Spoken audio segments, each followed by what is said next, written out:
pineapple under the sea. SpongeBob SquarePants merupakan kartun anak-anak yang memunculkan berbagai karakter hewan laut di dalamnya. Pemeran utamanya yaitu SpongeBob, tinggal di rumah nanas, dan bekerja sebagai pegawai Krusty Krab. Tapi banyak yang bertanya, kenapa Sponge cuci piring bisa ada di bawah laut? Sementara Sponge kan bukan hewan laut. Dia juga harusnya mengambang kan, tidak tenggelam. Hal ini yang membuat orang seuzon dengan sabun cuci piring ini. Kebanyakan orang berpikir Sponge yang berada di laut hanyalah imajinasi. Tapi ternyata produser kartun SpongeBob tidak asal dalam memberi karakter pada kartunnya. Ia mengambil karakter utamanya dari kisah nyata. Lalu, seperti apakah sebenarnya Sponge yang ada di laut? Bapak-bapak dan ibu-ibu sekalian, pada dunia nyata, Sponge yang kita tahu adalah busa padat yang mempunyai pori-pori. Biasanya dapat dijadikan spons untuk mencuci piring, mencuci mobil, merias wajah, dan sebagai makanan. Apa rasanya ya makan spons cuci piring? Namun sejarahnya orang Eropa zaman dahulu ingin memakai spons. Jadi mereka harus melakukan diving ke bawah laut, mengumpulkan spons, menusuk spons hingga banyak, lalu dikeringkan di terik matahari. Setelah itu mereka menjualnya. Untuk apa? Untuk berbagai hal, seperti bagian dalam pelindung kepala, penyaring air, dan alat pembersih. Akan tetapi, pada pertengahan abad ke-20, spons hampir punah. Begitu pula penjualnya. Ya iyalah, kan dia sudah kakek-kakek. Sehingga kegunaannya digantikan dengan spons sintetis. Hal inilah yang membuktikan spons yang kalian pegang di rumah masing-masing itu hanyalah imajinasi. Yang di laut yang nyata. Yang di laut yang nyata.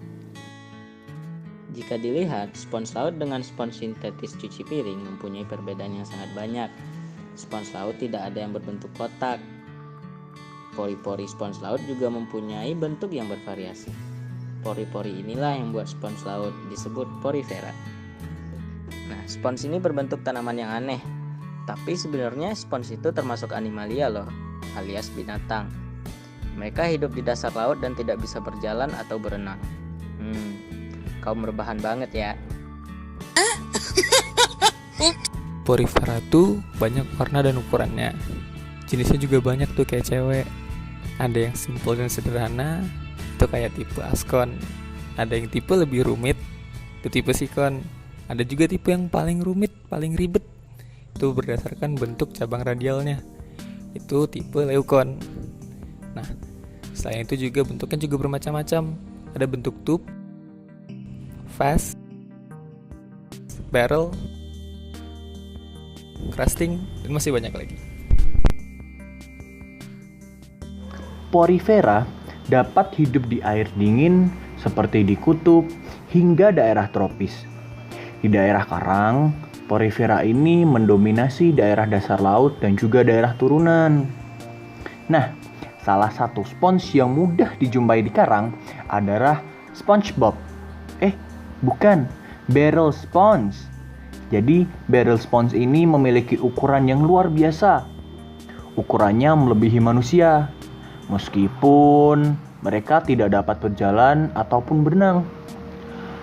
Mereka ini dapat mencari makan dengan cara menyaring plankton yang berenang di perairan. Porifera juga memiliki banyak pori-pori kecil yang disebut dengan ostia, yang mengarah ke sistem kanal dalam dan akhirnya keluar ke satu atau lebih lubang yang lebih besar yang disebut dengan osculum. Nah, dalam kanal-kanal porifera, setiap ruangan dilapisi dengan sel khusus yang disebut dengan koanosit. Sel koanosit ini memiliki kerah yang lengket, berbentuk corong, dan cambuk seperti rambut yang disebut dengan flagella. Sel koanosit memiliki dua fungsi utama. Pertama, mereka senang sekali mengibaskan flagella ke depan dan ke belakang seperti kipas angin untuk memindahkan air melewati spons.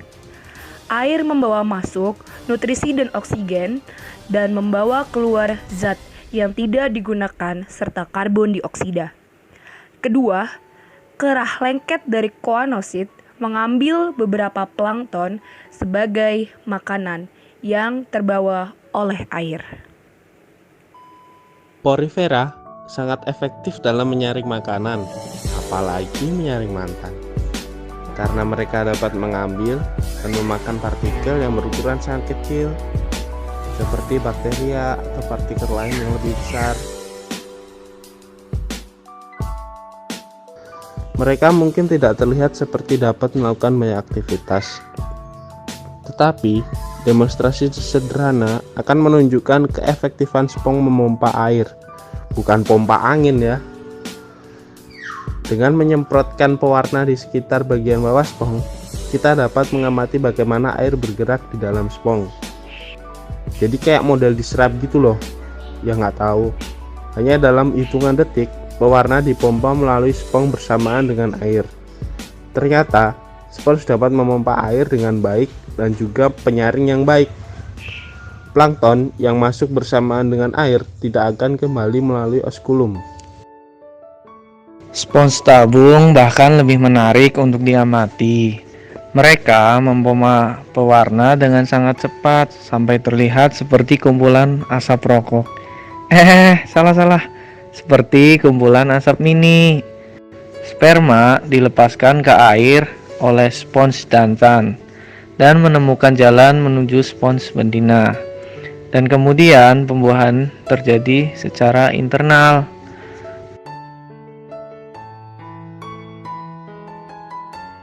Lalu, larva berukuran kecil dilepaskan dari spons betina dan berenang-renang di air sebagai plankton untuk beberapa hari. Pada akhirnya, akan mendarat, menempel, dan mulai tumbuh. Iya, tumbuh menjadi spons dewasa. Beberapa contoh spesies Porifera ialah si Conciliatum, Euspongia officinalis, Spongia repenspensis, si Cipa gelatinosa. Ini sebenarnya terserah apa aja sih, bebas spesiesnya. Lalu, spons tidak memiliki banyak predator, tidak banyak nutrisi yang terkandung dalam spons, dan mereka sulit untuk dicerna. Karenanya, hanya sedikit hewan yang dapat memakan spons. Penyu merupakan salah satu predator utama spons bersama dengan beberapa jenis ikan dan invertebrata seperti siput laut. Spons mungkin tidak begitu mengasihkan. Gak seru nih, gak asik. Dan mereka tidak memiliki banyak keunikan. Tetapi mereka merupakan hewan purba yang telah hidup di laut setidaknya 1,5 miliar tahun yang lalu. Mereka tidak dapat berjalan ataupun berenang. Tetapi mereka sangat mahir dalam bereproduksi dan mencari makan dengan cara memompa air. Sehingga kemungkinan besar spons akan terus mengisi lautan dunia. Dunia penuh dengan spons? Tidak. Maksudnya, lebih lama daripada manusia mengisi bumi.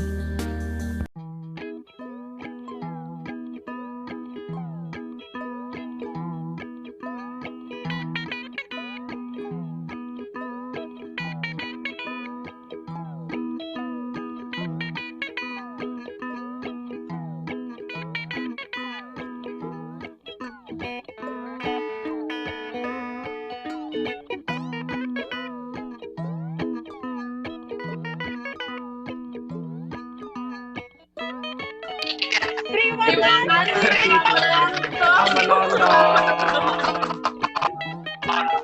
Ayo semuanya gini. Bye.